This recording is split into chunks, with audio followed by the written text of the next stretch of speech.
at the third line of evidence. இப்பொழுது மூன்றாவது வகையான ஆதாரத்தை பார்க்க போகிறோம். Okay? Third line of evidence. மூன்றாவது வகையான ஆதாரம். To show us how that Christ died for us, taking our punishment, our sin and our punishment, and on our behalf, in our place, he died for us. எப்படி கிறிஸ்துவானவர் நம்முடைய சார்பிலே நம்முடைய பாவத்தையும் நம்முடைய தண்டனையும் சுமந்து நம் நிமித்தம் மரித்தார். இதற்கான மூன்றாவது வகையான ஆதாரம். Third line of evidence. மூன்றாவது வகை.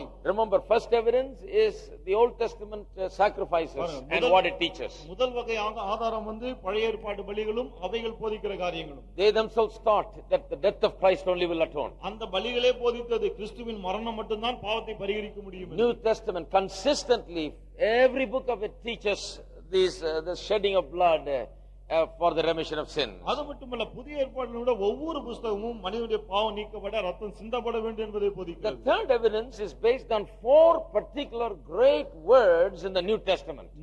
மூன்றாவது வகையான ஆதாரம் புதிய ஏற்பாட்டிலே காணப்படுகிற நான்கு முக்கியமான வார்த்தைகளை அடிப்படையாக கொண்டிருக்கிறது. These are four great New Testament words. இவைகள் நான்கு மாபெரும் புதிய ஏற்பாட்டு வார்த்தைகள். I tell you, if you understand these four words, you will understand New Testament teaching about the death of Christ. இந்த நான்கு வார்த்தைகளை புரிந்து கொண்டால் கிறிஸ்துவின் மரணத்தை குறித்து புதிய ஏற்பாடு போதிக்கிற காரியங்களை நீங்கள் புரிந்து கொள்வீர்கள். This is the thing that I want to concentrate upon for the next couple of weeks. அடுத்த சில வாரங்கள் இதிலே தான் நான் கவனம் செலுத்த விரும்புகிறேன். The four words are, இந்த நான்கு வார்த்தைகள் என்னென்ன? First one is ransom.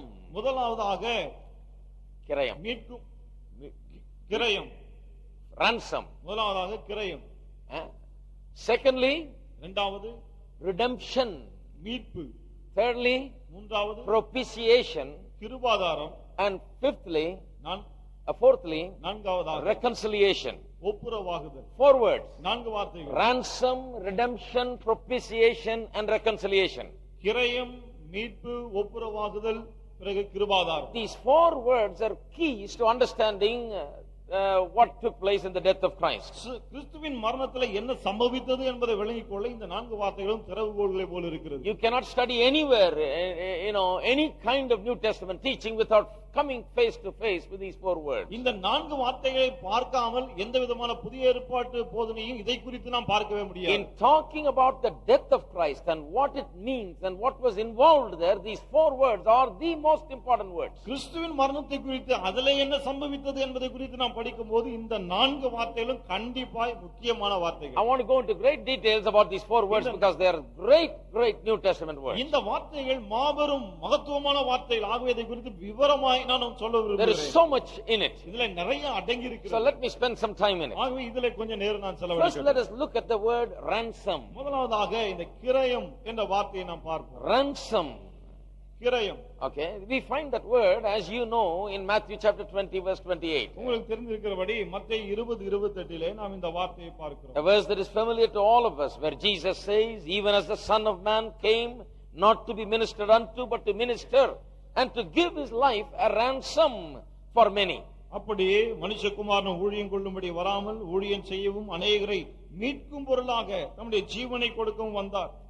The Son of Man came to give his life as a ransom for many. மனுஷகுமாரன் அநேகரை மீட்கும் பொருளாக தம்முடைய ஜீவனை கொடுக்க வந்தார். The word ransom is directly used there. அந்த மீட்கும் பொருள் என்ற வார்த்தை கிரயம் நேரடியாக பயன்படுத்தப்பட்டிருக்கிறது. 1 Timothy chapter 2 இரண்டாம் அதிகாரம் verse 5 and 6. 5-6 வசனங்கள். For there is one God and one mediator between God and men, the man Christ Jesus, who gave himself a ransom for all, to be testified in due time. தேவன் ஒருவரே, தேவனுக்கும் மனுஷருக்கும் மத்தியஸ்தரும் ஒருவரே, எல்லாரையும் மீட்கும் பொருளாக தம்மை ஒப்பு கொடுத்த மனுஷனாகிய கிறிஸ்து இயேசு அவரே இதற்குரிய சாட்சி ஏற்ற காலங்களிலே விளங்கி வருகிறது. மீட்கும் பொருள், that is the first word that I want to concentrate.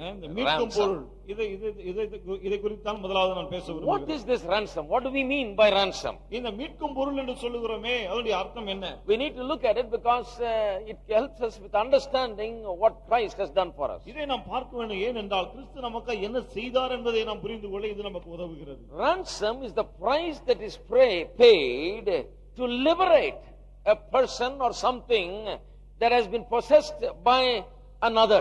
பாருங்கள், ஒரு பொருளையோ அல்லது ஒரு ஆளையோ இன்னொருவர் சொந்தம் பாராட்டும் போது அந்த மனிதனை மீட்கும்படியாக செலுத்தப்படுகிற கிரயம் தான் அந்த மீட்கும் பொருள். When someone or something has been taken and possessed by another, a price sometimes has to be paid to liberate that person or that thing from that person's possession. பாருங்க, ஒரு நபரையோ அல்லது ஒரு பொருளையோ இன்னொருவர் வைத்திருக்கும் போது அந்த பொருளையோ நபரையோ மீட்பதற்காக செலுத்தப்படும் கிரயம் இருக்கிறதே, அதுதான் மீட்கும் பொருள்.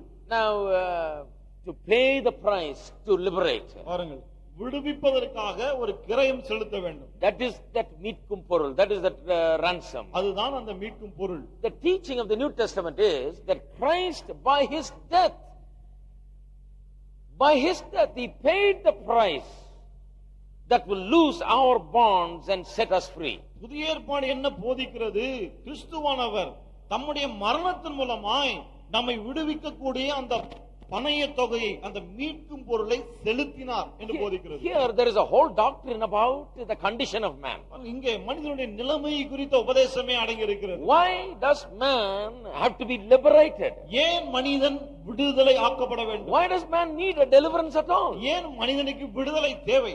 Is he under the hold and the possession of someone else? அவன் வேறு யாராவதுடைய கட்டுப்பாட்டின் கீழே, பிடியின் கீழ் இருக்கிறானா? Is he a slave of someone? அவன் யாருக்காவது அடிமையா இருக்கிறானா? Is he under some kind of a bondage? அல்லது ஏதாவது ஒரு கட்டிலே அகப்பட்டு இருக்கிறானா? Is he a possession of some other power? அல்லது வேறொரு வல்லமையினுடைய சொத்தா இருக்கிறானா? That is what the Bible teaches. வேதம் அதைதான் போதிக்கிறது. That every human being born in this world is under the possession of Satan. இந்த உலகத்தில் பிறக்கிற ஒவ்வொரு மனிதனும் பிசாசனுடைய பிடியின் கீழ் இருக்கிறான் என்று போதிக்கிறது. He is held in bondage. He is in bonds. He cannot be set free. அவன் கட்டி வைக்கப்பட்டிருக்கிறான், கட்டுகளில் இருக்கிறான். அவன் விடுவிக்கப்பட முடியாது. He is a prisoner. He needs to be set free and liberated. அவன் ஒரு கைதியா இருக்கிறான், அவன் விடுவிக்கப்பட வேண்டும். And to liberate him, there a price needs to be paid. அவனை விடுவிக்க ஒரு கிரயம் செலுத்தப்பட But வேண்டும். here we should not make the mistake in misunderstanding this thing. இந்த விஷயத்தை புரிந்து கொள்வதிலே நாம் தவறு செய்யக்கூடாது.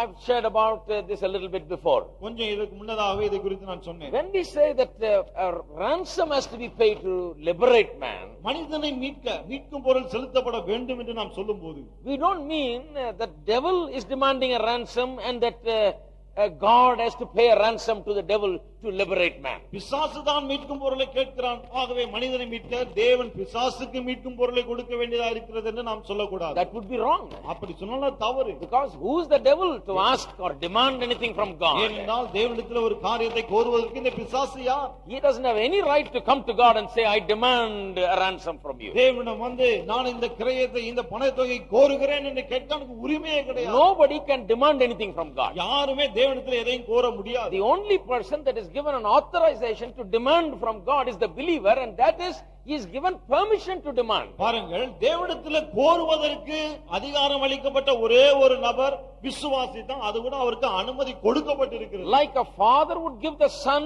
the right to demand certain things and come and ask with the exercising his own rights. உரிமையோடு கேட்கிறது.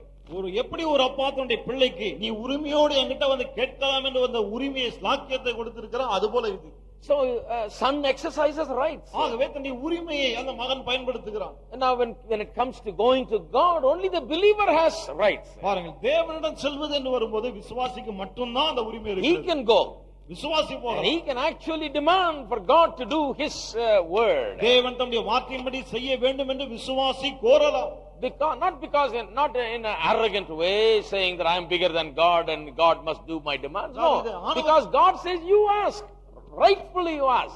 Rightfully you enter, rightfully you ask. ஆணவத்தோடு கேட்க கூடாது. நான் ஏதோ தேவனை விட பெரியவன், கேட்டா தேவன் செய்ய வேண்டும் என்று கிடையாது. தேவன் சொல்லி இருக்கிறார், என்னிடத்தில் கேளுங்கள் என்று. ஆகவே உரிமையோடு ஸ்லாக்கியத்தோடு நாம் போய் கேட்க வேண்டும். The devil has no right. ஆனால் பிசாசுக்கு உரிமையே கிடையாது. He has no right to demand anything from God. தேவனிடத்திலிருந்து எதையும் கோர அவனுக்கு உரிமை இல்லை. So the misunderstanding often arises here. ஆகவே தப்பாய் புரிந்து கொள்வது இந்த இடத்துல தான் உண்டாகிறது. The price was not paid to Satan.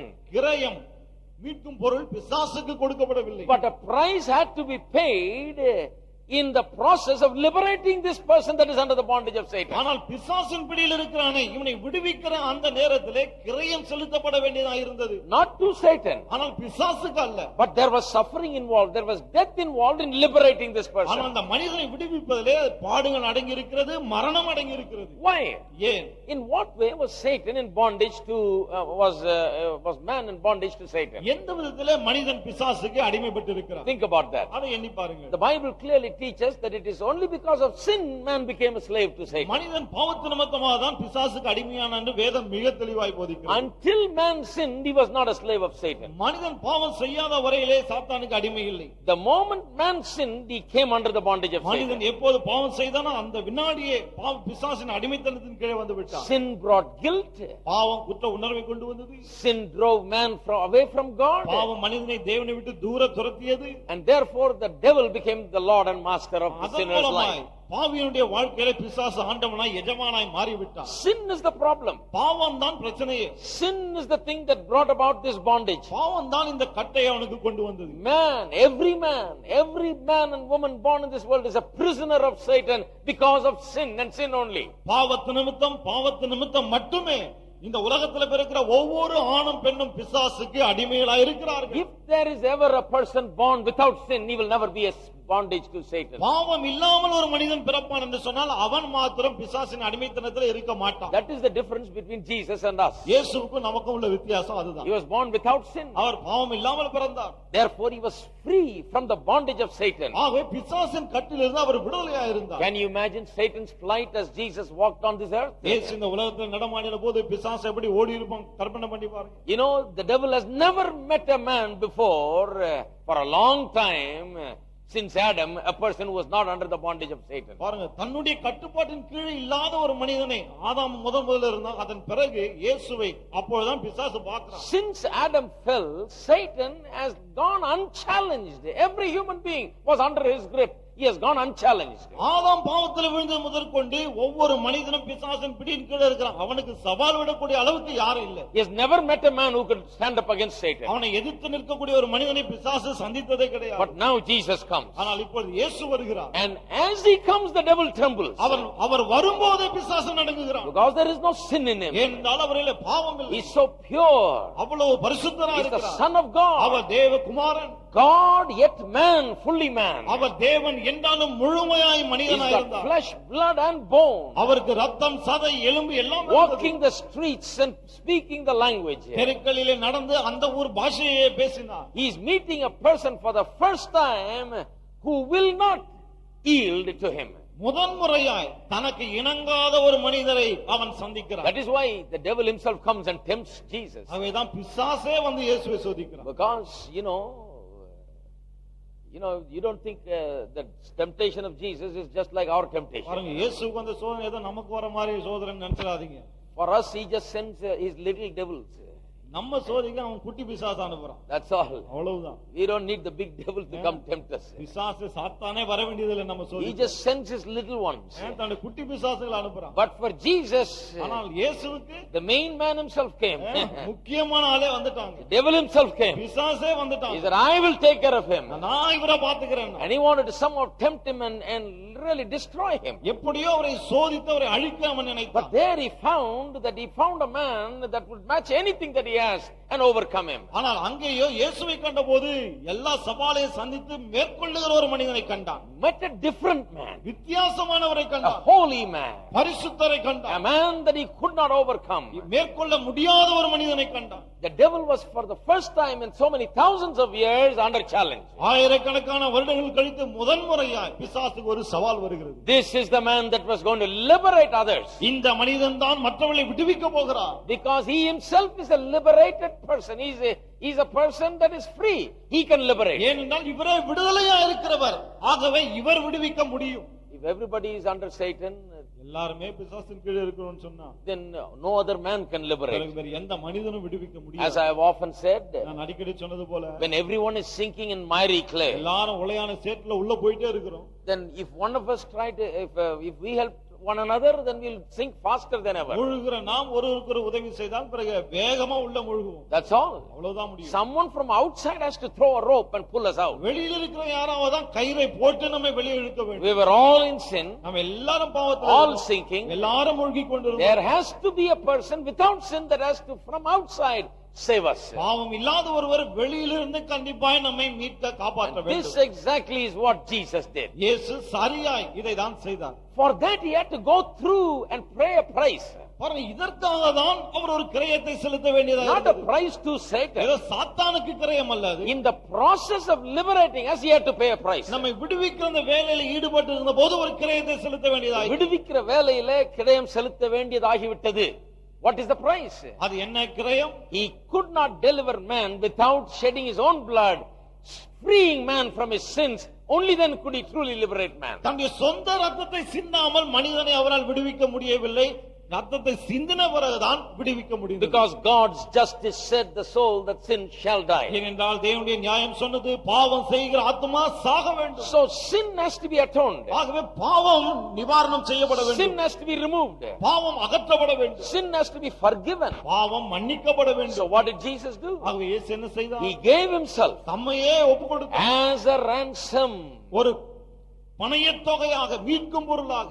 not to Satan, சாத்தானுக்கு அல்ல, but for the redemption of man, மனிதனுடைய மீட்புக்காக, for the forgiveness of man's sin. மனிதனுடைய பாவ மன்னிப்புக்காக He gave himself. அவர் தம்மையே கொடுத்தார். How many of you understand that? எத்தனை பேர் இதை புரிந்து Not to கொள்ளுங்கள்? Satan, சாத்தானுக்கு அல்ல, to satisfy God's justice, தேவனுடைய நியாயத்தை திருப்தி செய்ய, to bring about a legal forgiveness of sin for man. மனிதன் சட்டபூர்வமாய் பாவ மன்னிப்பு பெறுவதற்கு He had to shed his blood. அவர் தம்முடைய ரத்தத்தை சிந்த வேண்டியது. Because only by that man's sins could be forgiven. ஏனென்றால் அந்த மூலமாய் மட்டுமே மனிதனுடைய பாவம் மன்னிக்கப்பட முடியும். And only if his sins is forgiven, then he could be free, liberated from Satan. அவன் பாவங்கள் மன்னிக்கப்பட்டால் தான் அவன் விடுதலையா இருக்க முடியும், சாத்தானிடத்திலிருந்து விடுபட முடியும். This is the ransom. இதுதான் இந்த கிரயத்தொகை. Ransom means not to Satan, but in the process of liberating us, he had to pay a price. இந்த மீட்கும் பொருள் பிசாசுக்கு செலுத்தப்பட்டதல்ல, நம்மை விடுவிக்கிற வேலையில் இருந்த போது இந்த மீட்கும் பொருளை அவர் செலுத்த வேண்டியது. What is the price? அந்த கிரயம் என்ன? The price is his own precious blood. அவருடைய விலையேறப்பட்ட ரத்தம் இருக்கிறதே, அதுதான் அந்த கிரயம். Now, this idea is not just found in one place, it is found in other places also. இந்த ஒரு காரியம் ஏதோ ஒரே ஒரு இடத்துல இல்ல, எல்லா இடத்திலும் இருக்கிறது. Understand this. இதை புரிந்து கொள்ளுங்கள். These are all thoughts that are like the center of the Christian faith. பாருங்கள், இந்த எண்ணங்கள் எல்லாம் கிறிஸ்தவ விசுவாசத்தின் மையமாய் இருக்கிறது. So you must understand this. ஆகவே இதை நீங்கள் புரிந்து 1 கொள்ளுங்கள். Corinthians chapter 6, 1 கொரிந்தியர் 6ஆம் அதிகாரம் verse 19 and 20. 19-20 பாருங்கள். There Paul talks about this very same idea, பாருங்க, இதே கருத்தை பவுல் இங்கே பேசுகிறார். the idea of ransom. அதாவது இந்த மீட்கும் பொருளை குறித்த What கருத்து. does ransom mean? மீட்கும் பொருள் என்றால் என்ன? Purchased with a price. ஒரு கிரயம் கொண்டு வாங்கப்பட்டது. All right, verse 19 and 20. 19-20 பாருங்க. He's telling the believers, விசுவாசிகளை பார்த்து சொல்லுகிறார். what, know ye not that your body is the temple of the Holy Ghost, which is in you, which you have of God, and you are not your own? உங்கள் சரீரமானது நீங்கள் தேவனாலே பெற்றும் உங்களில் தங்கியும் இருக்கிற பரிசுத்தாவினுடைய ஆலயமாய் இருக்கிறது என்றும் நீங்கள் உங்களுடைய அல்லவென்றும் அறியீர்களா? For you are bought, know ye not, for you are bought with a price. Therefore glorify God in your body and in your spirit, which are God's. கிரயத்துக்கு கொல்லப்பட்டீர்கள், ஆகையால் தேவனுக்கு உடையவர்கள் ஆகிய உங்கள் சரீரத்தினாலும் உங்கள் ஆவியினாலும் தேவனை மகிமைப்படுத்துங்கள். Bought with a price. கிரயத்துக்கு கொல்லப்பட்டீர்கள். Everybody say, I am bought with a price. எல்லாரும் சொல்லுங்க, நான் கிரயத்துக்கு கொல்லப்பட்டேன். Look at the idea there. அந்த கருத்தை பாருங்க. You are bought with a price, he நீங்கள் says. கிரயத்துக்கு கொல்லப்பட்டீர்கள் என்று சொல்லுகிறார். What does he mean? என்ன அர்த்தத்தில் There was a சொல்லுகிறார்? price to be paid for your liberation. நீங்கள் விடுவிக்கப்பட ஒரு கிரயம் செலுத்தப்பட வேண்டியதாக இருந்தது. Jesus paid the price. இயேசு அந்த கிரயத்தை செலுத்தினார். And he goes and applies that to the life of the believer. அதை விசுவாசியின் வாழ்க்கைக்கு ஏற்றவாறு அவர் கொண்டு வருகிறார். What does it mean to be bought with a price? கிரயத்துக்கு நாம் வாங்கப்பட்டோம் என்றால் அதனுடைய அர்த்தம் என்ன? It means that I now am a possession of someone else. இப்பொழுது நான் வேறு ஒருவருக்கு சொந்தமாக இருக்கிறேன். Someone owns me. யாரோ ஒருவர் என்னை சொந்தமாய் வைத்து. That is why he says, you are not your own. ஆகவே தான் சொல்லுகிறார், நீங்கள் உங்களுடைய அல்லவென்று அறியீர்களா? Can you believe this? இதை நம்ப முடியுதா? This is the Christian faith, my இதுதான் friend. கிறிஸ்தவ விசுவாசம் என்பது. I am not my own. நான் எனக்கு சொந்தமானவன் அல்ல. Why do I believe that? ஏன் நான் அதை விசுவாசிக்கிறேன்? I believe that because I was bought with a price. நான் ஒரு கிரயத்துக்கு வாங்கப்பட்டேன், ஆகவே தான் அப்படி So விசுவாசிக்கிறேன். I am not my own. ஆகவே நான் எனக்கு சொந்தம் அல்ல. What do I mean when I say I am not my own? நான் எனக்கு சொந்தம் அல்ல என்று சொல்லும்போது என்ன அர்த்தத்தில் சொல்லுகிறேன்? I mean to say that I cannot do what I want. என்னுடைய இஷ்டத்துக்கு நான் எதையும் செய்ய முடியாது. I cannot live for myself. எனக்காக நான் வாழ முடியாது. I cannot do what I want. என்னுடைய விருப்பத்தின்படி நான் செய்ய முடியாது. I cannot just go about doing things that pleases me. எனக்கு பிரியமான காரியங்களை என் இஷ்டத்துக்கு நான் செய்ய முடியாது. What am I supposed to do then? பிறகு நான் என்னத்தான் செய்ய வேண்டும்? I am supposed to live for the one who has purchased me now. யார் என்னை இப்போது விலை கொடுத்து வாங்கினாரோ அவருக்கென்று நான் இப்போது வாழ வேண்டும். For the one who has paid the price. அந்த கிரயத்தை செலுத்தினவருக்காக வாழ வேண்டும். There is so much in this idea. பாருங்க, இந்த கருத்துல நிறைய அடங்கி இருக்கிறது. First of all, the idea that man needs a liberation. He is under bondage. He is a slave. முதலாவது மனிதன் அடிமையா இருக்கிறான், கட்டில இருக்கிறான், அவனுக்கு ஒரு விடுதலை தேவை. அந்த எண்ணம் காணப்படுகிறது. Why is he under bondage? ஏன் அவன் கட்டின் கீழே இருக்கிறான்? Because of sin. பாவத்து நிமித்தம். He needs a liberator and a liberation. அவனுக்கு விடுதலை தேவை, விடுவிக்கிறவர் தேவை. How can he be liberated? அவன் எப்படி விடுவிக்கப்பட முடியும்? He cannot be simply liberated. He has to be liberated from his sin. And that only will liberate him from Satan. சும்மா அவனை விடுவிக்கப்பட முடியாது மனிதன். முதலாவது அவன் பாவத்திலிருந்து விடுவிக்கப்பட வேண்டும். அப்போதுதான் பிசாசிடம் இருந்து அவன் விடுதலையாக முடியும். So for the forgiveness of his sin, a price was needed. ஆகவே அவன் பாவம் மன்னிக்கப்பட ஒரு கிரயம் செலுத்தப்பட வேண்டும். Satan is not going to forgive his sin. பிசாசு அவனுடைய பாவங்களை மன்னிக்க போவதில்லை. So the price is not paid to Satan. ஆகவே கிரயம் பிசாசுக்கு கொடுக்கப்படுவதில்லை. God's justice says that the soul that sins must die. தேவனுடைய நியாயம் தான் சொல்கிறது பாவம் செய்கிற ஆத்துமா சாக வேண்டும் என்று. Therefore a death had to take place. ஆகவே கண்டிப்பா இங்க மரணம் சம்பவிக்க வேண்டும். Death is the price. மரணம் தான் கிரயம். The blood that was shed was the price. அங்கு சிந்தப்படுகிற ரத்தம் தான் கிரயம். So forgiveness of sin comes. ஆகவே பாவ மன்னிப்பு உண்டாகிறது. So the man who was slave is now delivered. ஆகவே அடிமையா இருக்கிற மனிதன் இப்போது விடுவிக்கப்படுகிறான். He belonged to Satan before, now he belongs to Christ. முன்னே சாத்தானுக்கு சொந்தமா இருந்தான், இப்போது கிறிஸ்துவுக்கு சொந்தமா இருக்கிறான். Therefore ஆகவே he now has to live for the one who has bought him. இப்போது யார் அவனை விலை கொடுத்து வாங்கி இருக்காளோ அவருக்கென்று அவன் வாழ வேண்டும். He belongs to Christ. அவன் கிறிஸ்துவுக்கு சொந்தமானவன். Now this idea is the thing that makes a Christian live in a different way. இந்த கருத்து என்னதான் ஒரு கிறிஸ்தவனை வித்தியாசமாய் வாழ வைக்கிறது. Not only Paul, Peter also says that. Pavul மட்டுமல்ல, பேதுரும் அதை சொல்லுகிறார். Turn with me. திருப்புவோம்.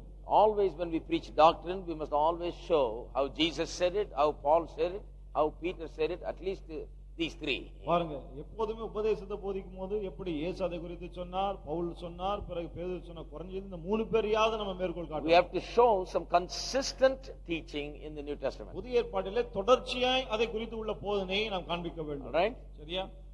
So let us turn to 1 Peter. அது 1 பேதுருக்கு திருப்புவோம். Chapter 1. முதலாம் அதிகாரம். Verse 18. 18ஆம் வசனம் பாருங்க. Does Peter believe the same thing? பேதுரு இதே காரியத்தை நம்பினானா? He says, for as much as you know that you were not redeemed with corruptible things as silver and gold from your vain conversation received by tradition from your fathers, but with the precious blood of Christ as of a lamb without blemish and without spot. உங்கள் முன்னோர்களால் பாரம்பரியமாய் நீங்கள் அனுசரித்து வந்த வீணான நடத்தை நின்று அழிவுள்ள வஸ்துக்கள் ஆகிய வெள்ளியினாலும் பொன்னினாலும் மீட்கப்படாமல் குற்றமில்லாத மாசற்ற ஆட்டுக்குட்டி ஆகிய கிறிஸ்துவின் விலையேறப்பட்ட ரத்தத்தினாலே மீட்கப்பட்டீர்கள் என்று அறிந்திருக்கிறீர்களே. வெள்ளியும் பொன்னினால் அல்ல, கிறிஸ்துவின் விலையேறப்பட்ட ரத்தத்தினால். மீட்கும் பொருள் என்ன? எந்த மீட்கும் பொருள்? What is the thing? Ransom, price. மீட்கும் பொருள் என்றால் அது என்ன பொருள்? அது the blood of Jesus. இயேசு கிறிஸ்துவின் ரத்தம். Not the silver and gold. வெள்ளியும் பொன்னும் அல்ல. But by the blood of Jesus, he says. ஆனா இயேசு கிறிஸ்துவின் ரத்தத்தினாலே மீட்கப்பட்டிருக்கிறோம் என்று சொல்கிறார். So a ransom, a price had to be paid. ஆகவே ஒரு கிரயம், அந்த குற்ற மீட்கும் பொருள் செலுத்தப்பட வேண்டியதா இருந்தது. This is the teaching of the New Testament. புதிய ஏற்பாடு இதை தான் போதிக்கிறது. Jesus teaches it. இயேசு அதை போதிக்கிறார். Paul teaches it. பவுல் அதை போதிக்கிறார். Peter teaches it. பேதுரும் அதை போதிக்கிறார். Even in Peter, he is saying that because later on he can teach the believers to behave. பேதுரு கூட ஏன் இதை போதிக்கிறார்? பிற்பாடு விசுவாசிகள் எப்படி நடந்து கொள்ள வேண்டும் அதை போதிக்கிறார். அதுக்காக தான் இதை சொல்றார். Our whole Christian life, the way we live it, is based on this. நம்முடைய கிறிஸ்தவ ஜீவியம் முழுவதுமே நாம் எப்படி வாழ்கிறோம் என்பது இதன் அடிப்படையில தான் இருக்கு. Why do we live holy? ஏன் நாம் பரிசுத்தமாக வாழ்கிறோம்? Why do we abstain from sin? ஏன் பாவம் செய்யாதபடிக்கு காத்துக்கொள்கிறோம்? Why do we hate the things that God hates? ஏன் தேவன் வெறுக்கிற காரியங்களை நாமும் வெறுக்கிறோம்? Why? ஏன்? Because he loved us. என்றால் அவர் நம்மை He நேசித்தார். paid the price. அவர் கிரயத்தை செலுத்தினார். If we don't teach the love of God and the price that he paid to redeem us, then men and women will not live for God, will have no desire to live for God and honor that great sacrifice that he has made. தேவனுடைய அன்பை போதிக்காவிட்டால், நம்மை மீட்டெடுக்க அவர் செலுத்தின கிரயத்தை குறித்து நாம் போதிக்காவிட்டால், பிறகு மக்களுக்கு தேவன் மீது ஒரு அன்பு இருக்காது. அப்படிப்பட்ட ஒரு காரியத்தை செய்த தேவன் மீது ஒரு மரியாதை மதிப்பு இருக்காது அவர்களுக்கு. That is why when people do not believe these basic doctrines, their life will go wrong. ஆகவேதான் மக்கள் இந்த அடிப்படை உபதேசங்களை நம்பாமல் போகும்போது அவருடைய வாழ்க்கை சரியில்லாமல் போகிறது. The more you realize what Christ has done for you, the more you would want to live for him who has done so much for you. கிறிஸ்து உங்களுக்காக என்ன செய்தார் என்பதை அதிகமாய் உணர இவ்வளவு செய்தவருக்காக நான் இப்படி இன்னும் அதிகமாய் வாழ வேண்டும் என்ற உணர்வு மேலோங்கி நிற்கும். Sins and temptations and allurements and enticements of this world will seem nothing in the light of what he has done and his love for you. அவர் உங்கள் மீது வைத்திருக்க அன்பின் வெளிச்சத்திலே, அவர் உங்களுக்காக செய்த காரியத்தின் வெளிச்சத்திலே பார்க்கும்போது இந்த பாவங்களும் அது சோதனைகளும் இச்சைகளும் அது இழுக்கிற காரியங்களும் ஒன்றுமில்லாமல் போய்விடும். The more revelation concerning what Christ has done comes, the more the things of the world will grow dim. கிறிஸ்து என்ன செய்தார் என்பது குறித்த வெளிப்பாடு அதிகமாய் வர அந்த வெளிச்சத்திலே இந்த உலகத்தின் பாவங்கள் அந்த காரியங்கள் எல்லாம் அப்படியே குறைந்து கொண்டே போகும். This is the way the Christian life is made. கிறிஸ்துவ ஜீவியம் இப்படிதான் இருக்கிறது. This is why in church we preach. ஆகவே தான் சபையிலே இவைகளை போதிக்கிறோம். Now some people think preaching is a waste of time. சிலர் நினைக்கிறாங்க பிரசங்கம் நேரத்தை வீணடிக்கிறது. They think a church means you got to preach a little. என்ன நினைக்கிறாங்க சபைனா கொஞ்சம் போதிக்கணும் அவ்வளவுதான். So the man is standing there and preaching. ஆக பிரசங்கியாராங்க நின்னு பிரசங்கம் பண்றாங்க. You know, he's got to have a cassock and he's got to have something on him and just preach something. ஒரு அங்கியை போட்டுக்கணும் அல்லது வேற ஏதாவது போட்டுக்கணும் அப்படியே பிரசங்கம் பண்ணணும். He just does something for us. எதையோ நமக்காக. Let's just sit down and listen. கொஞ்ச நேரம் உட்கார்ந்து கேட்போம். இது ஒரு தண்டனை மாதிரி நினைக்கிறாங்க. No, the whole Christian life is based on what Christ has done. கிடையாது, கிறிஸ்தவ ஜீவியமே கிறிஸ்து என்ன செய்தாரோ அதன் அடிப்படையில் இருக்கு. Preachers are simply giving an exposition of those things, so there will be love and appreciation, awe and astonishment and adoration and worship in the hearts and life of the believer. விசுவாசியுடைய வாழ்க்கையிலே கிறிஸ்து செய்த காரியங்களை குறித்த ஒரு வியப்பு, ஆச்சரியம், அன்பு, கனம், மரியாதை இவைகள் மேலோங்கி நிற்க வேண்டும். இதற்காக தான் பிரசங்கியார்கள் இதை எடுத்து அவர்களுக்கு போதிக்கிறார்கள். Pulpit is doing that. பிரசங்க பீடம் அதை செய்கிறது. Pulpit provokes you to love God and serve God with a greater commitment and live for God with greater sincerity. அதிக அர்ப்பணிப்போடு உண்மையோடு தேவனை சேவிக்க தேவனுக்கென்று வாழ இந்த பிரசங்க பீடம் உங்களை தூண்டி விடுகிறது. That is the purpose of preaching. பிரசங்கத்துடைய நோக்கமே அதுதான். It is not something else. வேற ஒண்ணும் It கிடையாது. is not for my satisfaction I am preaching. என்னுடைய திருப்திக்காக நான் இங்க பிரசங்கிக்கவில்லை. No. It is not because someone paid me a salary to do the preaching I am preaching. யாரோ பிரசங்கம் பண்ண எனக்கு சம்பளம் கொடுக்கிறார்கள் என்பதனாலே நான் பிரசங்கிப்பதில்லை. Preaching has a purpose. பிரசங்கத்திலே ஒரு நோக்கம் இருக்கிறது.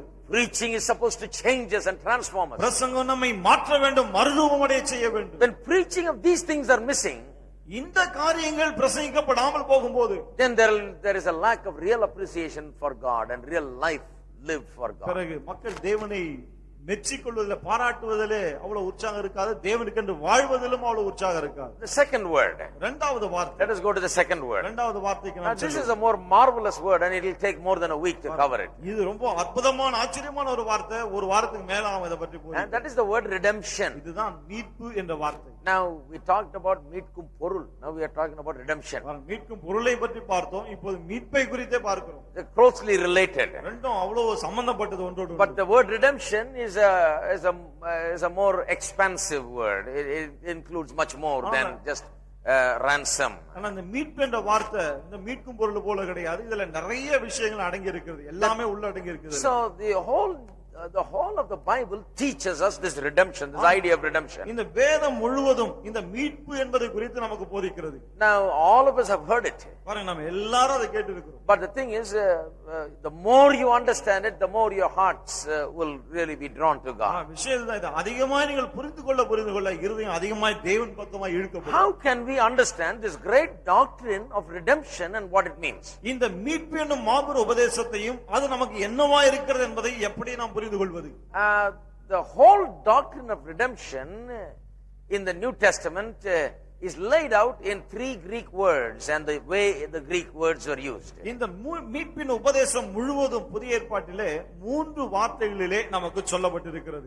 3 Greek words are used to translate redemption. அதாவது மீட்பு என்ற வார்த்தை நமக்கு சொல்வதற்கு 3 கிரேக்க வார்த்தைகள் பயன்படுத்தப்பட்டிருக்கிறது. When you read redemption in the New Testament, it comes from one of these 3 words.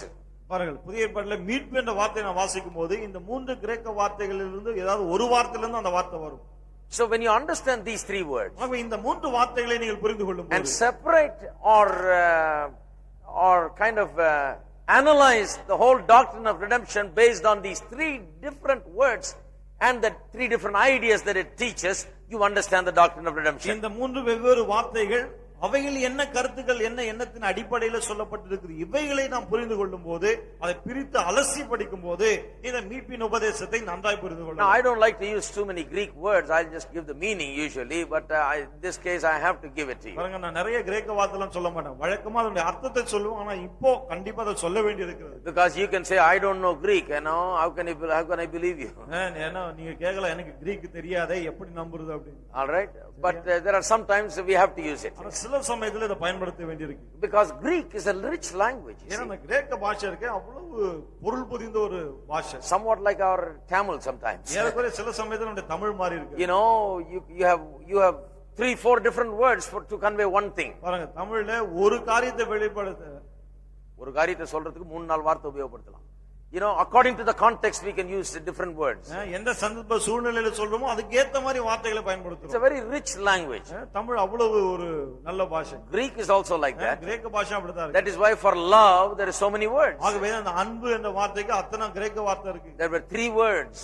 3 வார்த்தைகள் இருந்தது. One to show family love, ஒன்று குடும்ப அன்பை காண்பிக்க, another to show the love between husband and wife, இன்னொன்று கணவன் மனைவிக்கு இடையே உள்ள அன்பை காண்பிக்க, another Greek word to show the love between 2 friends. இன்னொரு கிரேக்க வார்த்தை அது நண்பர்களுக்கு இடையே உள்ள அன்பை காண்பிக்க. Family love, marriage love and friendly love. குடும்ப அன்பு, கணவன் மனைவி இடையே உள்ள அன்பு, பிறகு தோழர்களுக்கு இடையே உள்ள அன்பு. Family love was called storge. Storge is the word for family love. குடும்ப உறவு, குடும்ப அன்பு இருந்தா அதை ஸ்டோர்கி என்ற வார்த்தையிலே அழைத்தார்கள். And love between husband and wife is called eros. கணவன் மனைவிக்கு இடையே உள்ள அன்பை ஈராஸ் என்று அழைத்தார்கள். That is the Greek word. அதுதான் கிரேக்க Love வார்த்தை. between 2 friends is called phileo.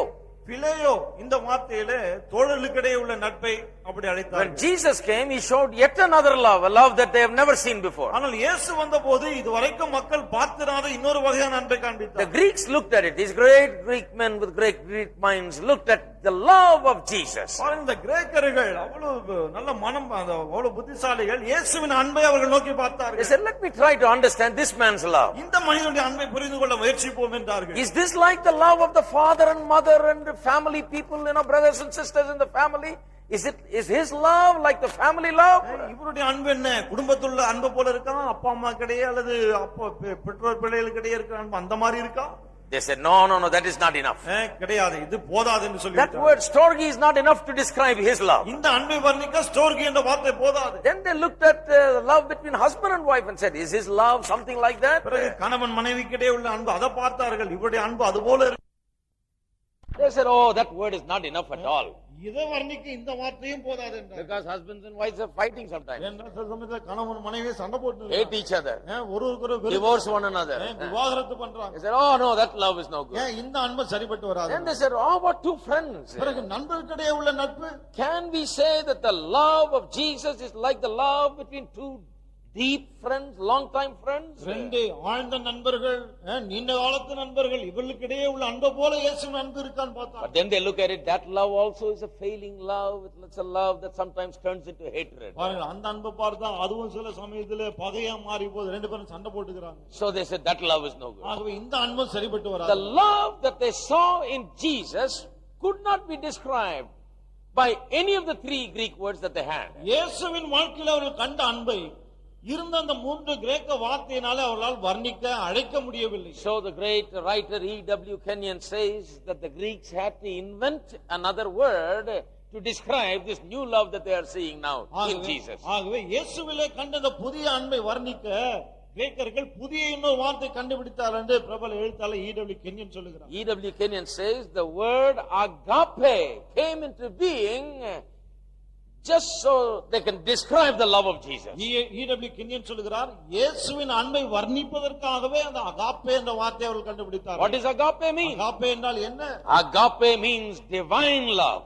தெய்வீக அன்பு, அதுதான் They அர்த்தம். said, how can we describe the love that we see in this man? இந்த மனிதனிலே பார்க்கிற அன்பை எப்படி நாம் வர்ணிக்க முடியும் என்றார். Not family love, குடும்ப அன்பு கிடையாது, not love between husband and wife, கணவன் மனைவிக்கு இடையே உள்ள அன்பும் கிடையாது, not the love between friends. நண்பர்களுக்கு இடையே உள்ள அன்பும் கிடையாது. They said, let's say the love of Jesus is like divine love. இயேசுவின் அன்பு தெய்வீக அன்பு என்று சொல்லலாம் It's என்றார். better than all other love. மற்ற எல்லா அன்பை விட இது மேலானது. So the Greeks are very tremendous people in this. கிரேக்கர்கள் பாருங்க இந்த விஷயத்தெல்லாம் கை தேர்ந்தவர்கள். And they used an entirely new word. முற்றிலும் புதிய வார்த்தை பயன்படுத்தினார்கள். And when 1 Corinthians 13 talks about God's love, it's talking about agape, not any other word. 1 கொரிந்தியர் 13 அதிகாரம் அன்பை பற்றி பேசும்போது வேற எந்த அன்பை பற்றி பேசல, இந்த அகாப்பே அன்பை குறித்து பேசுறாங்க. That is the word that is used there. அந்த வார்த்தை தான் அங்கு பயன்படுத்தப்படுகிறது. Agape never fails. It says. Agape ஒரு நாளும் ஒழிவதில்லை என்று சொல்லுகிறது. It didn't say love between husband and wife never fails. கணவன் மனைவி இடையே உள்ள அன்பு ஒழியாதுன்னு சொல்லல. The love of God, divine love never fails. தேவனுடைய அன்பு, அந்த தெய்வீக அன்பு ஒழியாது என்று சொல்லுகிறது. So here once again we have so many different shades of meaning. ஆக இந்த இடத்துல பாருங்க நிறைய அர்த்தம் புரிந்த வார்த்தைகள் வருகிறது. Redemption is one word in English. பாருங்க ஆங்கிலத்துல தமிழ்ல மீட்பு என்பது ஒரே வார்த்தை தான். We are very limited. பாருங்க ரொம்ப வார்த்தைகள் இல்ல வேற வர்ணிக்க. But the Greeks had many ways of looking at redemption. ஆனா கிரேக்க மக்கள் இந்த மீட்பை பல விதங்களிலே கோணங்களிலே பார்த்தார்கள். And they used 3 different words to indicate slightly different kinds of meaning. ஆகவே 3 வார்த்தைகளை பயன்படுத்தினார்கள். இந்த 3 வார்த்தைகளும் அர்த்தம் கொஞ்சம் கொஞ்சம் வித்தியாசமா இருக்கும். One word is the word agarazo. ஒரு வார்த்தை அகராசோ என்ற வார்த்தை. And the other word is the word lutro. இன்னொரு வார்த்தை லூட்ரோ என்ற வார்த்தை. And the third word is the word peripoio. மூன்றாவது வார்த்தை பெரிபோயோ என்பது. Now let's look at those 3 words. இந்த 3 வார்த்தைகள் Don't worry about the words. We are not trying to learn Greek. வார்த்தையை பத்தி கவலைப்படாதீங்க, நம்ம கிரேக்க பாஷை கத்துக்க வரல. But we are just trying to do a word study. We are trying to understand what redemption is by the way by using these 3 words. இந்த வார்த்தைகளை படிப்பதன் மூலமா மீட்பு என்றால் என்ன அதை நாம் புரிந்து கொள்ள முயற்சிக்கிறோம். அவ்வளவுதான். These are the 3 words that are used for redemption throughout the New Testament. புதிய ஏற்பாடு முழுவதும் மீட்பை குறித்து பேசும்போது இந்த 3 வார்த்தைகள் தான் பயன்படுத்தப்படுகிறது. First look at the word agarazo. முதலாவது அகராசோ என்ற வார்த்தையை நாம் பார்ப்போம். What does this word agarazo mean? இந்த அகராசோ என்ற வார்த்தையினுடைய அர்த்தம் என்ன? Agarazo, the word agora is a Greek word for marketplace. Agaro என்ற ஒரு கிரேக்க வார்த்தை இருக்கிறது. அதனுடைய அர்த்தம் என்ன? சந்தை, சந்தை கூடுகிற இடம், அவ்வளவுதான். That's what marketplace. சந்தை. Agoraza means to buy from a marketplace. To purchase from a marketplace. அகோராசா என்று சொன்னா சந்தையிலிருந்து வாங்குவது என்ற அர்த்தம். So the Bible in 6 places in the New Testament it uses the word agoraza for redemption. ஆகவே இந்த மீட்பு என்று வரும்போது வேதாகமம் 6 இடத்திலே புதிய ஏற்பாட்டிலே இந்த அகராசோ என்ற வார்த்தையை பயன்படுத்துகிறது. Giving us the very rich idea of a marketplace and God coming down to the marketplace where we were held as slaves and purchasing us out of that market and making us his own. அகராசோ என்ற வார்த்தையே ஏதோ நாம சந்தை வெளியில இருக்கிறோம், தேவன் சந்தை வெளிக்கே வந்து ஒரு கிரயத்தை கொடுத்து அங்கிருந்து நம்ம மீட்டு வெளியே கொண்டு வருகிறார், அந்த காட்சியை கொண்டு வருகிறது. This is the New Testament was a world of slaves, you see. The New Testament times. புதிய ஏற்பாட்டு காலம் இருந்தது, அது அடிமைகள் நிறைய இருந்த காலம். In those days it was a common thing for in the marketplace you go there to buy chicken and buy mutton and buy everything and buy a couple of slaves if you want also. அந்த நாட்கள்ல market சந்தைக்கு போகணும்னு சொன்னா மட்டனை வாங்கலாம், chicken வேணும்னு சொன்னா 2 அடிமைகளையும் வாங்கிட்டு வரலாம். You just buy mutton here, இங்க போய் மட்டன் வாங்கலாம், then there will be slaves sold over there. அங்க போனா அடிமைகளை வித்துட்டு இருப்பாங்க. Just like any other thing. மற்ற எந்த பொருளே போலதான் People were sold. மக்கள் விற்கப்பட்டார்கள். That's the world of the New Testament times. புதிய ஏற்பாட்டு காலத்துல இந்த உலகம் அப்படிப்பட்டது. Now you don't have to go way back 2000 years ago. You consider just few hundreds of years ago in America. பாருங்க 2000 வருஷத்துக்கு முன்னாடியே போக வேண்டாம், ஒரு 2-3 நூற்றாண்டுகளுக்கு முன்ன அமெரிக்கால பாருங்க. Slaves were sold there in marketplace. சந்தை வெளியிலே அடிமைகள் விற்கப்பட்டார்கள். Slaves were made to come and stand on a stage and the buyers will come and look at the physical condition of the boy or the girl. அடிமைகளை மேடையில் நிற்க வைப்பார்கள். அதை வாங்குறவங்க அந்த ஆணோ பெண்ணோ அந்த அடிமை அவனுடைய சரீரம் அவனுடைய தேகம் எப்படி இருக்கு அதை பாப்பாங்க முதல்ல. If you want it just for domestic help, you don't want a very strong person because he'll cost a lot of money. என்ன சாதாரண வீட்டு வேலைன்னு சொன்னா ரொம்ப பலசாலி எல்லாம் தேவையில்லை, பலசாலி வாங்கினா அதிக காசு கொடுக்கணும். So you pick up a ordinary woman, சாதாரண ஒரு பெண்ணை விலைக்கு வாங்கிக்கலாம். because just household work. என்ன வீட்டு வேலைக்கு தானே. You want to work in the field, வயல்ல வேலை செய்யணுமா, and you want a strong young man. நல்ல பலசாலியான வாலிபன் வேணுமா. The younger the stronger, the more the price. நல்ல வாலிபனா பலசாலியானா விலை அதிகம். The terrible tragedy of the black people of America is the father is sold, often sold to one boss, and a mother is sold here, and if they had 5 children, all the 5 children will be sold to different masters, and none of them know how to write and communicate. They are all lost. அமெரிக்காவிலே கருப்பின மக்களுக்கு ஒரு துக்கம் கொடூரம் என்னவென்றால் அப்பா இருந்தா அப்பா ஒரு பக்கம் விற்கப்படுவார், அம்மா இன்னொரு ஆளுக்கு விற்கப்படுவாங்க. 5 பிள்ளைகள் இருந்தா 5 பிள்ளைகளும் ஒவ்வொரு ஆளுக்கு விற்கப்படுவார்கள். ஒருத்தருக்காக எழுதவோ படிக்கவோ எதுவும் தெரியாது. So they never keep in touch. ஆகவே தொடர்பு கொள்ளவும் முடியாது. They lose their family connection, identity, everything. குடும்பத்தினுடைய அடையாளம், தொடர்பு எல்லாமே இழந்து It's a போய்விடுவார்கள். terrible thing. பயங்கரமான ஒரு காரியம். Slavery is a terrible thing. அடிமைத்தனம் பயங்கரமானது. But it was a world like that, so the Bible uses the language like that so we can understand. அப்படிப்பட்ட ஒரு உலகமா இருந்தபடினாலே புரிந்து கொள்ள வசதியாக வேதாகமும் அந்த வார்த்தைகளை பயன்படுத்துகிறது. So the marketplace. ஆகவே அந்த சந்தை வெளி. When the Bible says redemption, that picture is there of the marketplace and the purchase of a slave that is sold in the marketplace. வேதம் மீட்பு என்ற வார்த்தை சொல்லும் போதே ஒரு சந்தை வெளி, அந்த இடத்திலே நாம் வாங்கப்பட்டோம், அந்த அப்படிப்பட்ட ஒரு காட்சியை படத்தை முன்னே கொண்டு வருகிறது. Let me give you the six references and then we will analyze them. 6 வசனங்களை கொடுக்கிறேன், அதன் பிறகு நாம் அதை ஆராய்ந்து பார்ப்போம். One is 1 Corinthians chapter 6 verse 20, which we just now read. முதலாவது வார்த்தை வந்து 1 கொரிந்தியர் 6:20 இப்போ வாசித்தோம்லே அது. Second one is 1 Corinthians 7 23. இரண்டாவது 1 கொரிந்தியர் 7:23. And then the third reference is 2 Peter chapter 2 verse 1. பிறகு 2 பேதுரு 2:1. And then fourth reference is Revelation chapter 5 verse 9. நான்காவதாக வெளிப்படுத்தல் 5:9. And fifth and sixth references are found in Revelations 14 verses 3 and 4. There are two references there. 6, 7 இந்த ரெண்டு வசனங்களும் வெளிப்படுத்தல் 14ஆம் அதிகாரம் 5 and 6. 5ஆம் வசனம் 6ஆம் வசனம். Revelation 14 verses 3 and 4.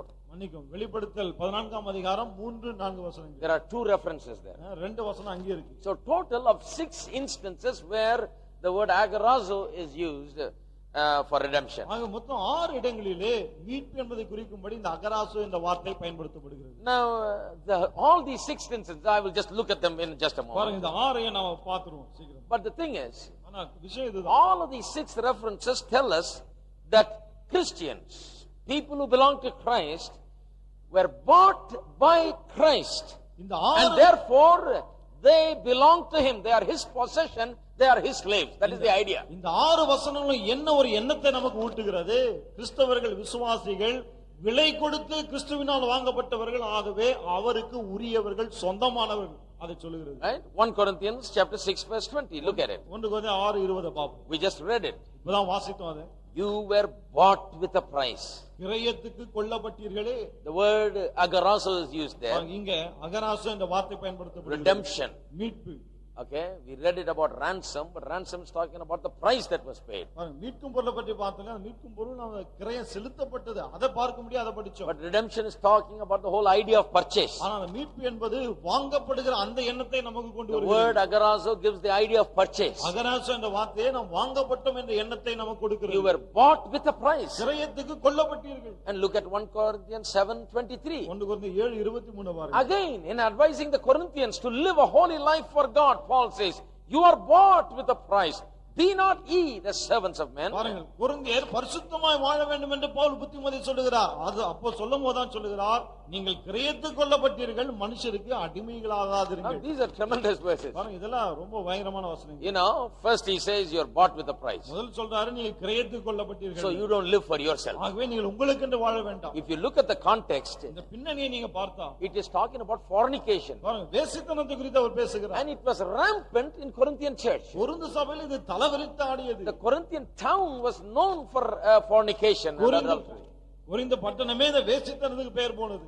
Everybody was into that. எல்லாரும் அதை பண்ணிட்டு இருந்தாங்க. That is their lifestyle. அது அவங்க வாழ்ந்த வாழ்க்கையே அப்படிதான் இருந்தது. That is their bread and butter life. இதுதான் அவங்க சாப்பாடு சாப்பிடுற மாதிரி. This is the way they lived. இப்படிதான் வாழ்ந்தார்கள். In sin all the time. எப்போ பார்த்தாலும் பாவத்திலே. Now they have got saved. இப்பொழுது ரட்சிக்கப்பட்டு விட்டார்கள். Paul says, பவுல் சொல்லுகிறார், how can you use your body for fornication? உங்கள் சரீரத்தை எப்படி நீங்கள் வேசித்தனத்துக்கு பயன்படுத்தலாம்? No.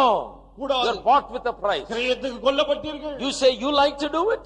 எனக்கு அதை செய்ய விருப்பமா இருக்குன்னு சொல்றீங்களா? You say that's the way I live. நான் அப்படிதான் வாழ்வேன்னு சொல்றீங்களா? That's what my body wants. என் சரீரம் அதான் விரும்புகிறதுன்னு He says, சொல்றீங்களா? let me tell you, your body does not belong to you. அவர் சொல்லுகிறார், உங்கள் சரீரம் உங்களுக்கு உரியது அல்ல என்று உங்களுக்கு You have சொல்கிறேன். been bought with a price. நீங்கள் கிரயத்துக்கு கொல்லப்பட்டீர்கள். You belong to him. நீங்கள் அவருக்கு உரியவர்கள். You want to do something? நீங்கள் எதையாவது செய்ய விரும்புகிறீர்களா? Ask him if he likes you to do that. அவரை கேளுங்க, நீங்க இதை செய்யறது அவருக்கு விருப்பமான. Hello. That will stop a lot of people from doing a lot of things. நிறைய பேர் நிறைய விஷயங்களை செய்றாங்களா, அதெல்லாம் தடுத்து நிறுத்தும். That's exactly what he says. Pavul அதான் சொல்றாரு. You say this is what I'm used to, that's what I like to do.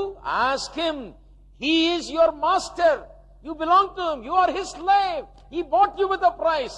If he says okay, you can do it. இதை செய்தே பழகி போய்விட்டது, இதெல்லாம் செய்ய விரும்ப நீங்க சொன்னா அவரை கேளுங்கள், நீங்கள் அவருக்கு அடிமைகள், அவர் உங்களுக்கு விலை கொடுத்து வாங்கி இருக்கிறார், அவர் சொன்னா செய்யுங்க அப்படின்றார். Hello.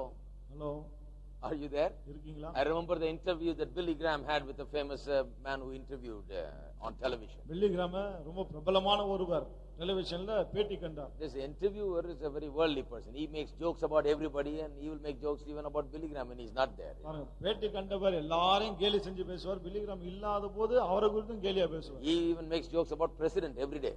ஒவ்வொரு நாளும் ஜனாதிபதியை கூட அவர் கேலி பண்ணி He பேசுவார். doesn't care about anybody. அவர் யாரை பத்தி அவருக்கு Everybody is a laughing stock for him. எல்லாரையும் அவர் இப்படி கிண்டல் பண்ணி ஏதாவது பேசிட்டு இருப்பார். Billy Graham was on his show. Billy Graham அவர் நடத்தின அந்த நிகழ்ச்சிக்கு I போனார். tell you, it was a totally different atmosphere. As he walked in, this man became very quiet and he just couldn't joke anymore. பாருங்க, சூழ்நிலை வித்தியாசம் ஆயிடுச்சு. இவர் உள்ள போன உடனே அவனால ஜோக்கெல்லாம் அடிக்க முடியல, அப்படியே அமைதி ஆயிட்டார். So he paid him utmost respect. ஆக ரொம்ப மரியாதை செலுத்தினார். He said, Mr. Graham, அவருக்கு சொன்னார், mister I gram, want to ask you some personal questions. தனிப்பட்ட விதத்திலே சில கேள்விகளை உங்களை பார்த்து He asked him some very probing questions. பாருங்க, ரொம்ப துருவி துருவி கேட்டார் அவர் சில And காரியங்கள். one of the questions he asked, கேட்ட கேள்விகள்ல ஒன்று, he says, how about sin? Or do you ever think about sinning? அவர் கேட்டார், பாவத்தை பற்றி என்ன நினைக்கிறீங்க? எப்பாவது பாவம் செய்யணும்னு நீங்க யோசிச்சிருக்கீங்களா?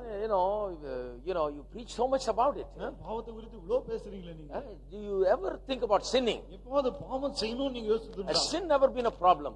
பாவம் உங்களுக்கு எப்பதான் ஒரு பிரச்சனையா இருந்திருக்கா? Do you ever fall for sin? பாவத்துல நிக்காத விழுந்தது உண்டா? We're all mortal human beings. We all sin. How about you? நாங்க எல்லாரும் சாதாரண மனிதர்கள் தானே, நாங்க எல்லாம் பாவம் செய்றோம், உங்களை பத்தி என்ன என்று கேட்டார். Billy Graham just looked at him. Billy gram அப்படி Says, பார்த்தார். oh yes, I'm just a man. அவர் சொன்னா, நானும் ஒரு மனுஷன் தான். I can do whatever every other man does. I have the same desires, same inclinations, same temptations, same everything. மற்ற மனுஷன் செய்யறது எல்லாத்தையும் நானும் செய்யணும், அதே ஆசை, அதே விருப்பம், அதே இது எனக்கும் இருக்கு.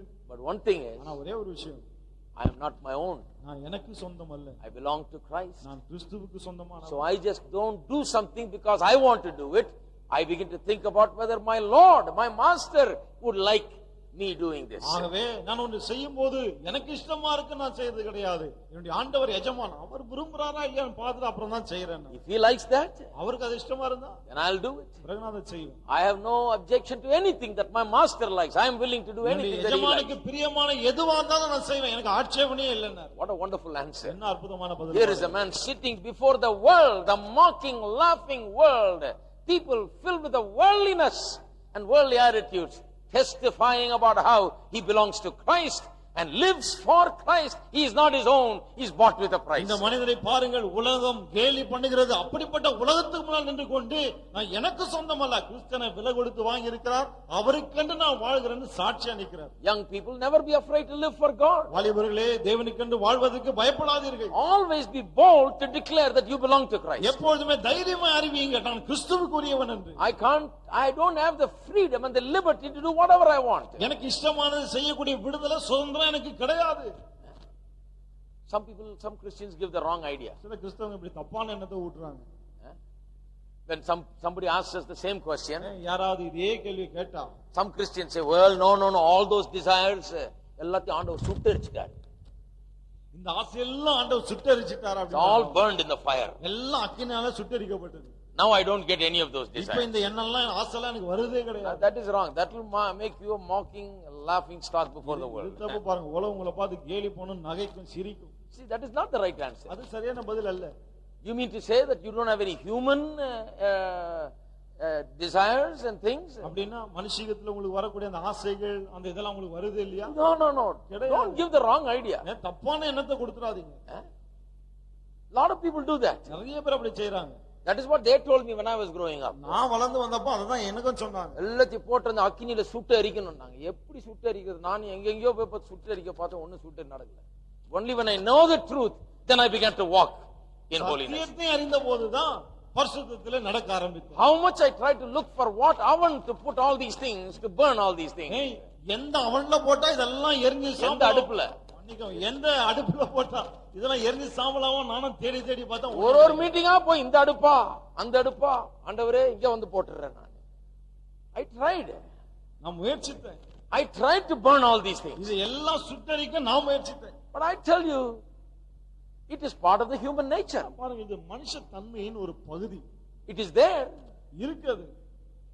We all are human beings. நாம் எல்லாரும் மனிதர்கள். But I tell you something. ஆனால் ஒன்றை நான் உங்களுக்கு சொல்லட்டும். We exercise some discretion in what we do. We exercise not our rights. We only do things that are pleasing to God. நாம் காரியங்களை செய்யும்போது கொஞ்சம் நிதானிக்கிறோம். எனக்கு உரிமை இருக்குன்னு செய்வது கிடையாது. தேவனுக்கு என்ன பிரியம் அதை பார்த்து நாம் செய்கிறோம். What every other man does, I can also do, you can also do. மற்ற எல்லாரும் செய்கிறத நானும் செய்யலாம், நீங்களும் செய்யலாம். We are same men with same physical body and same physical tendencies. பாருங்க, அதே சரீரம் கொண்ட அதே சுபாவங்கள் கொண்ட மற்ற மனுஷரை போல தான் நாம். What is the difference between them and us? அவர்களுக்கும் நமக்கும் உள்ள வித்தியாசம் தான் என்ன? They are not bought with a price. They don't belong to Christ. They do what they want. அவர்கள் கிரியத்துக்கு கொல்லப்படவில்லை, கிறிஸ்துவுக்கு உரியவர்கள் அல்ல.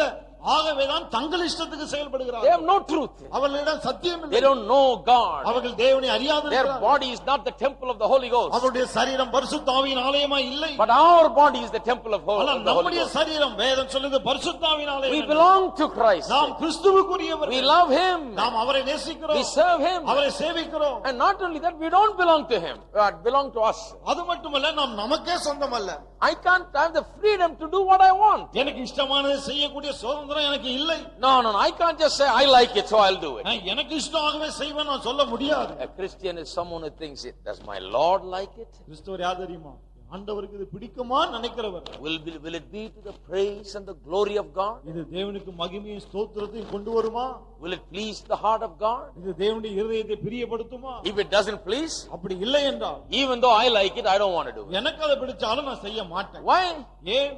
Because he doesn't like it. ஏனென்றால் அவருக்கு அதுல பிரியம் A இல்லை. slave cannot do what he wants. He has to do what he wants. ஒரு அடிமை தன் இஷ்டத்துக்கு செய்ய முடியாது. எஜமான் என்ன விரும்புகிறாரோ அதை தான் செய்ய முடியும். Amen. Amen. Are you there, my friend? இருக்கீங்களா நண்பர்களே? One young person came to me one ஒரு time. வாலிபர் ஒரு முறை என்கிட்ட வந்தார். He was very concerned about all these desires that are going on in his heart and mind. அவருடைய இருதயத்துல மனதுல இப்படிப்பட்ட ஆசைகள் நிறைய இருந்தது. அதை குறித்து ஒரே கவலை அவருக்கு.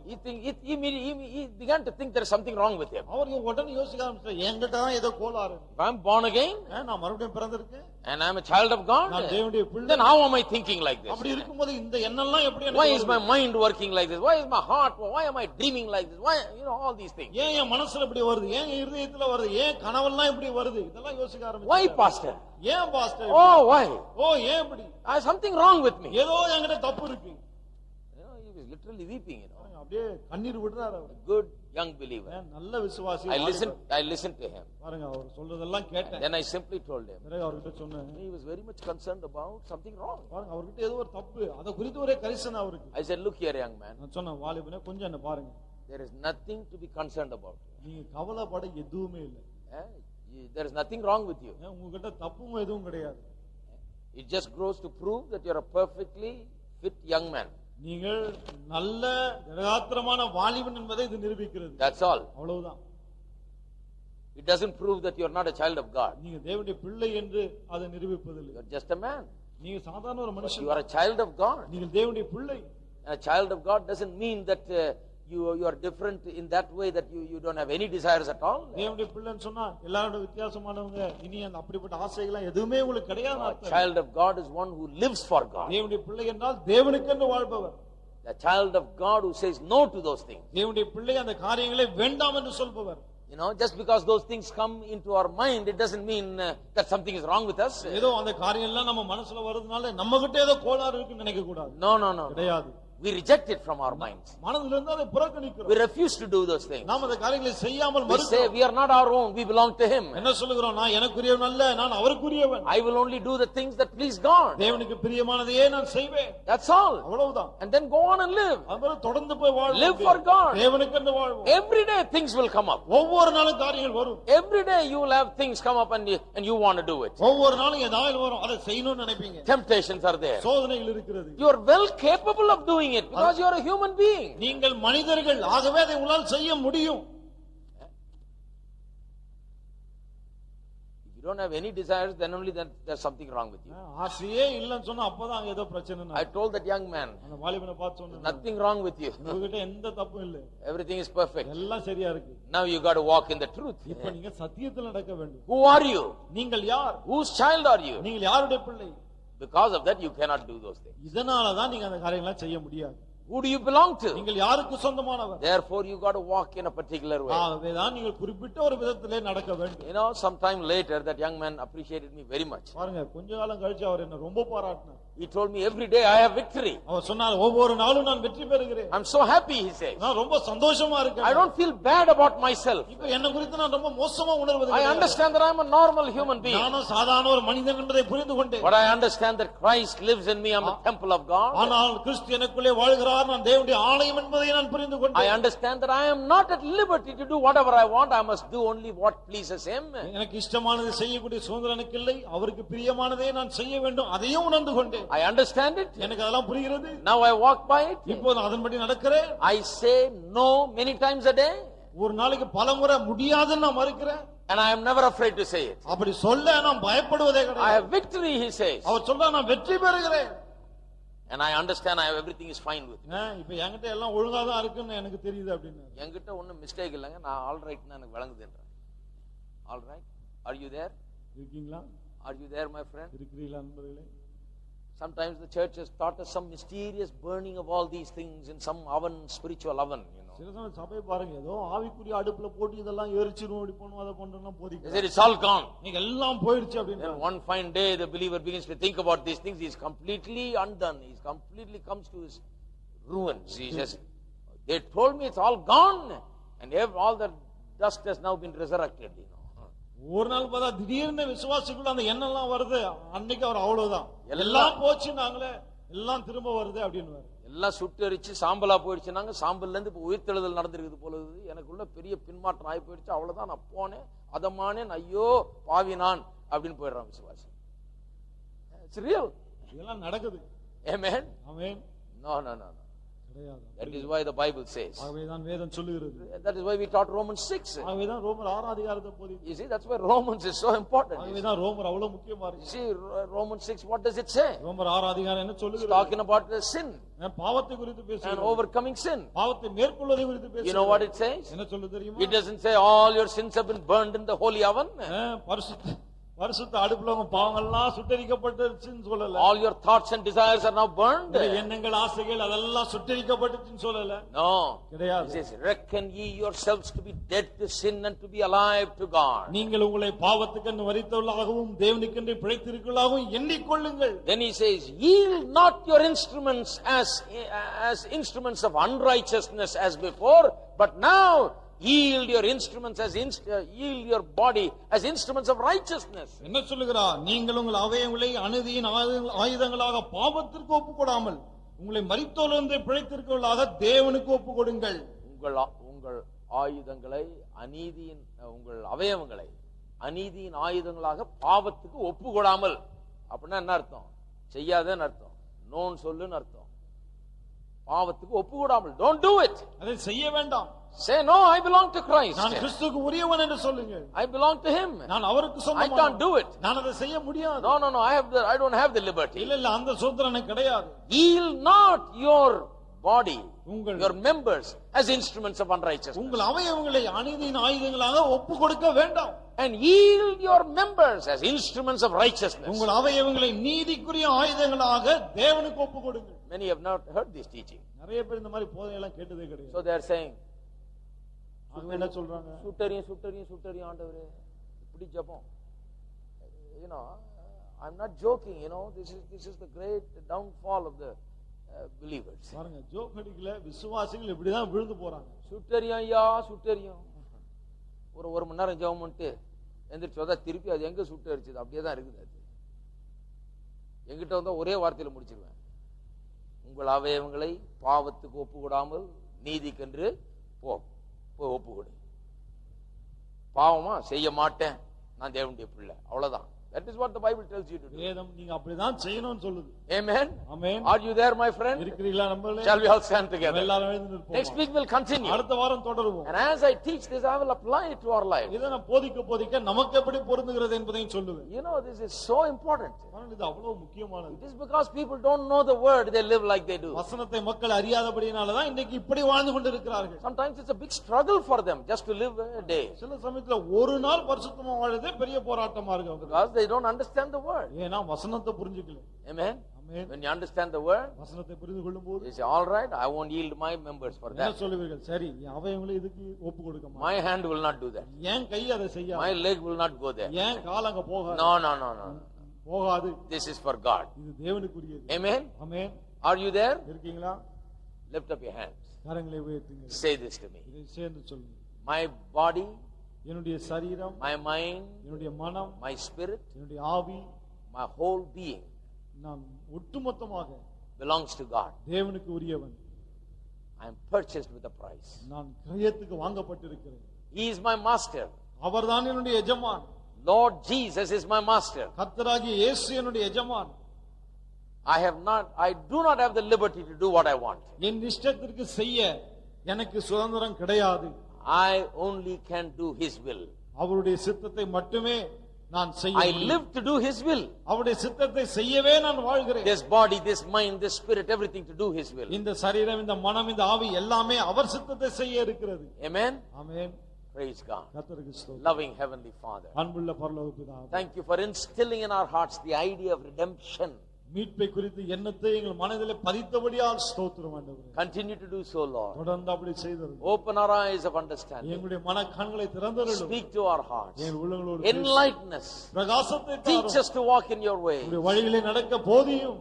Oh, what a wonderful thing the word of God is. தேவனுடைய வார்த்தை எவ்வளவு அற்புதமானது ஆண்டவரே. Oh, let it make a real impact in our lives. மெய்யாகவே எங்கள் வாழ்க்கையில ஒரு பாதிப்பு உண்டாகட்டுமே. May the understanding that they belong to Christ and not to themselves really grip their hearts today. நாங்கள் எங்களுக்குரியவர்கள் அல்ல, கிறிஸ்துவுக்கு உரியவர்கள் என்ற அந்த அறிவு உள்ளங்களை அப்படியே பற்றிக் கொள்ளட்டும். Redemption means that He now owns us, purchased us. மீட்பு என்றால் கிறிஸ்துவை விலை கொடுத்து வாங்கிவிட்டார், நாங்கள் அவருக்கு சொந்தம் என்றுதானே அர்த்தம். Thank you, Father. நன்றி தகப்பனே. Give you all the glory சகல மகிமையும் உமக்கு and சொல்லுகிறேன். honor and praise. துதியும் கனத்தையும் In Jesus' name we pray. இயேசுவின் நாமத்திலே ஜெபிக்கிறேன். Amen. Amen. Let's sing this song. இந்த பாடலை சேர்ந்து பாடுவோம். Worthy of the praise, all of the praise. Worthy of the praise, all of the praise.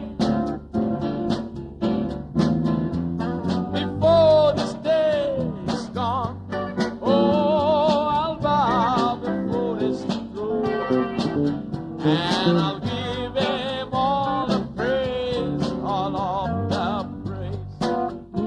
Bye-bye. God bless you.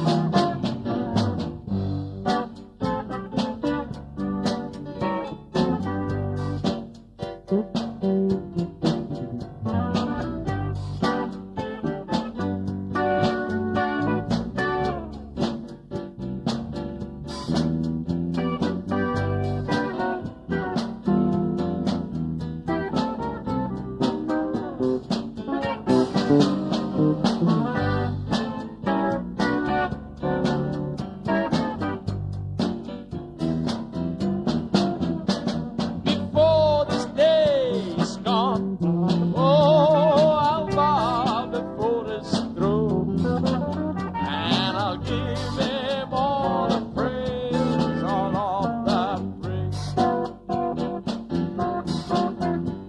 Before this day is gone, oh, I'll bow before His throne, and I'll give